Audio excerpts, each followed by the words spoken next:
his kiss upon the brow, and in parting from me now, thus much let me avow. You are not wrong, Houdin. My days have been a dream. Yet, if hope has flown away, in a night or in a day, is it therefore the less gone? All that we see or seem is but a dream within a dream. That was all written by Edgar Allan Poe. I'm not really sure what any of it means, but I feel like I understand it. Anyway, thank you for coming. I know that you can help me sort this out. They can't. They're too convinced they're right. People who have already made up their mind about something don't really tend to listen to what you have to say. That's my perspective, my interpretation. But they tell me that my perspective is wrong. But how can they say that? Doctors are funny that way. I mean, if they were surgeons and they were cutting me open while I was asleep, then I could understand how they might claim to know something about me that I didn't already know about myself. But they just have me talk. And then they act like they can interpret my words better than I can. But that's just their perspective, their point of view. It's different from mine. But that doesn't make it any better than mine. So you see, I don't really understand how someone can say they know me better than I know myself. They tell me it's not normal, but their normal is different from my normal. So for me, it's a normal question and a legitimate fear. You see, I'm afraid I might be Edgar Allan Poe.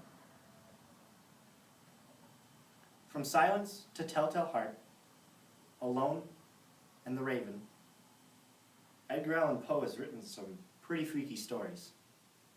But for one man, his idea of coping with his own fear, that he himself might be Edgar Allan Poe, is scarier than any of those stories. I Might Be Edgar Allan Poe, a one-man play by Dawson Nicholas. I mean, I know I'm not Edgar Allan Poe. He's dead. I know that. But I figured if anyone was going to come back, it would be him. And I mean, I feel like Edgar Allan Poe. I think like Edgar Allan Poe. I've had his thoughts.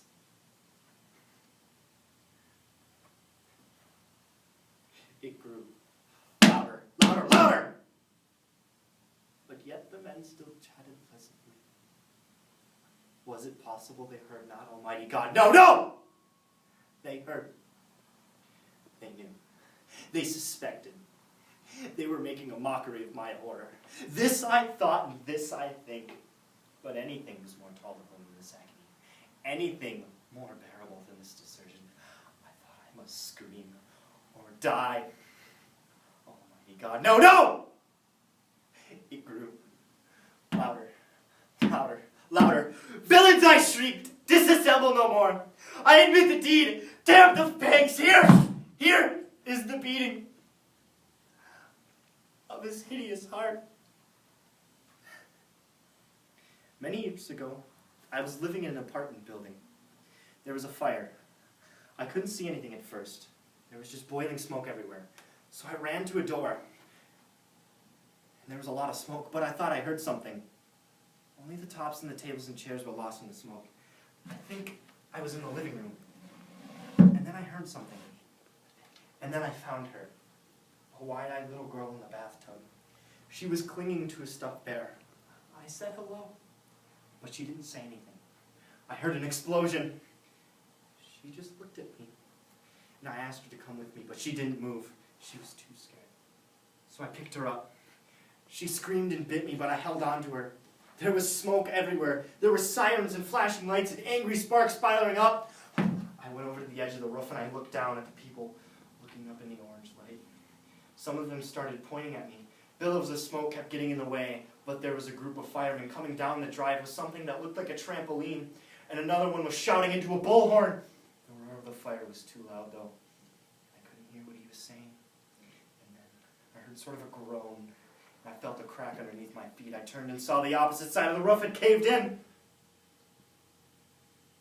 There was smoke and sirens and fire coming up through the roof. I looked over the edge and saw the firemen had positioned themselves directly below us. And they were standing around the edges of this circular thing, holding it up and motioning to us. And I could hear the man with the megaphone. He was saying, "The building's going to collapse. You have to jump." I told her we had to jump, but she screamed and kicked. It was all very dark. And there was smoke everywhere, and the flames all around, and the people telling us we had to jump, but she wouldn't. She was too scared. And then she was scratching me where I had been burned, but I wasn't angry with her.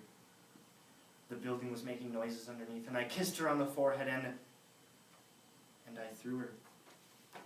But she was squirming so much, and the fireman tried to move underneath her, but she only landed half on, and her little body flipped over the edge, and above the roar of the flames, I could hear the sound her little head made when it hit the pavement. I was still holding on to her stuffed bear.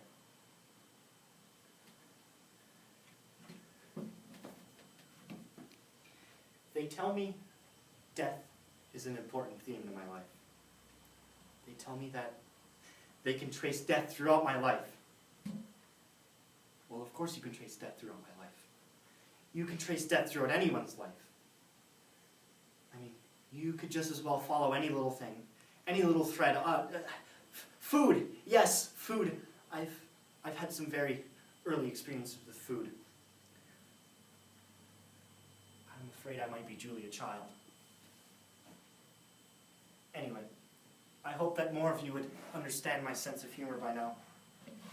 Though, it doesn't really matter. You're all just voices in my head. Well, don't tell them I said it. But so are the doctors. Good night.